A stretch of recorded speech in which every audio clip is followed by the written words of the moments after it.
మగాడి బతుకు కష్టాలకు మరో పేరు. చెమటతో రాసుకున్న జీవితంలో సంతోషం మాత్రం అతిథిలా వస్తుంది.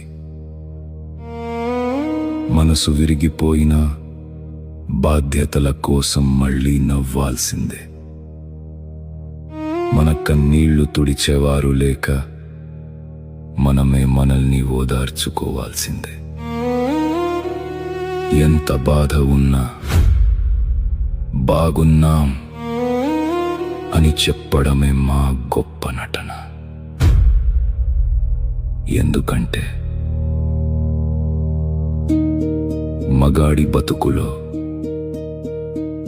ఆగిపోవడం లేదు,